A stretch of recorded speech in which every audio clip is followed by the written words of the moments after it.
السلام علیکم four class. آج کا ہمارا عنوان ہے صحت و صفائی۔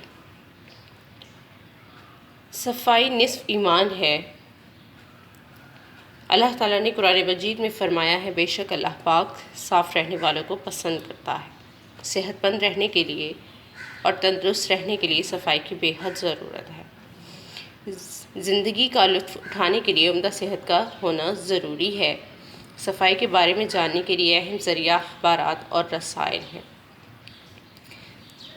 ہمیں اپنے جسم لباس کو صاف ستھرا رکھنا چاہیے، اپنے ماحول کو صاف ستھرا رکھنا چاہیے تاکہ ہم بہت سی بیماریوں سے بچ سکیں۔ آئیے سبق کی پڑھائی کرتے ہیں۔ انسان کو تندرست رہنے کے لیے صفائی کی بے حد ضرورت ہے۔ تندرست، صحت مند۔ تندرست، صحت مند۔ جو لوگ اپنی صفائی نہیں رکھتے اور گندے رہتے ہیں، لوگ ان سے نفرت کرتے ہیں۔ نفرت، ناپسند کرنا۔ کوئی انہیں اپنے پاس نہیں بٹھاتا۔ جو لوگ خود کو صاف ستھرا رکھتے ہیں، لوگ انہیں عزت کی نظر سے دیکھتے ہیں۔ ہمارا دین اسلام بھی، دین اسلام مسلمانوں کا دین، دین اسلام مسلمانوں کا دین بھی ہمیں صاف اور پاک رہنے کی تعلیم دیتا ہے۔ چنانچہ اللہ تعالیٰ نے قرآن مجید میں فرمایا ہے، بے شک اللہ تعالیٰ توبہ کرنے والوں اور پاک صاف رہنے والوں کو دوست رکھتا ہے۔ فور کلاس اس لائن کو ہائی لائٹ کریں۔ اللہ تعالیٰ نے قرآن مجید میں فرمایا ہے، بے شک اللہ تعالیٰ توبہ کرنے والوں اور پاک صاف رہنے والوں کو دوست رکھتا ہے۔ پاکیزگی، صفائی ایمان کا حصہ ہے۔ حدیث رسول صلی اللہ علیہ وآلہ وسلم ہے کہ صفائی نصف ایمان ہے۔ فور کلاس حدیث رسول صلی اللہ علیہ وآلہ وسلم ہے کہ صفائی نصف ایمان ہے، اس کو بھی ہائی لائٹ کریں۔ دنیا میں زندگی کا حقیقی لطف اٹھانے کے لیے عمدہ صحت کا ہونا ضروری ہے۔ عمدہ، اچھی۔ عمدہ، اچھی۔ اس لیے ہمیں ہمیشہ جسم اور لباس کو صاف ستھرا رکھنا چاہیے۔ جسم کی صفائی میں بالوں، دانتوں اور ناخنوں کی صفائی بھی شامل ہے۔ فور کلاس اس لائن کو بھی ہائی لائٹ کریں۔ جسم کی صفائی میں بالوں، دانتوں اور ناخنوں کی صفائی بھی شامل ہے۔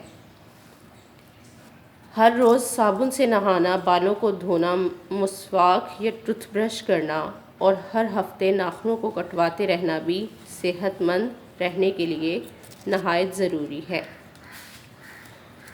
صفائی کے بارے میں جاننے کے لیے اہم ذریعہ اخبارات اور رسائل ہیں، جو ہمیں ہمارے ماحول میں پھیلی ہوئی وباؤں، موسمی بیماریاں یا موسمی بیماریوں، وباؤں، موسمی بیماریوں اور ان سے بچنے کے طریقے بتاتے رہتے ہیں۔ اس لیے ہمیں اخبارات اور رسائل میں صفائی کے مضامین کا مطالعہ کرتے رہنا چاہیے۔ مطالعہ پڑھنا تاکہ ہم یہ جان سکیں کہ اس وقت کون کون سی بیماریاں پھیلی ہوئی ہیں اور ان سے کس طرح بچا جا سکتا ہے۔ اس کے علاوہ ہر طالب علم کو چاہیے کہ پیشاب اور رفع حاجت کے بعد پانی سے صفائی کرے، اس سے وہ بہت سی بیماریوں سے بچ سکتا ہے۔ ہر طالب علم کو چاہیے کہ اپنا بستہ، کتابیں اور کاپیاں صاف ستھری رکھے اور ایسے سلیقے سے کام کرے کہ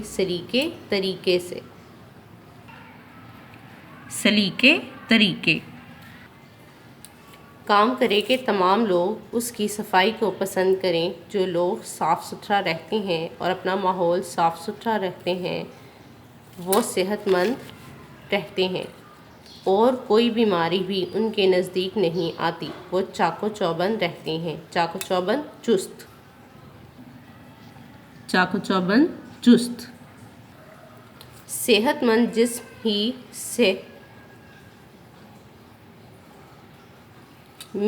صحت مند جسم ہی میں صحت مند دماغ ہوتا ہے، مگر جو لوگ صفائی پسند یا نہیں، فور کلاس یا صفائی پسند کے بعد یا کٹ کریں اور نہیں کہ آگے لکھیں کرتے، جو لوگ صفائی پسند نہیں کرتے، کرتے کے بعد لکھیں یا، جو لوگ صفائی پسند نہیں کرتے یا صفائی کی طرف سے بے پرواہ رہتے ہیں، بے پرواہ فکر نہ کرنا،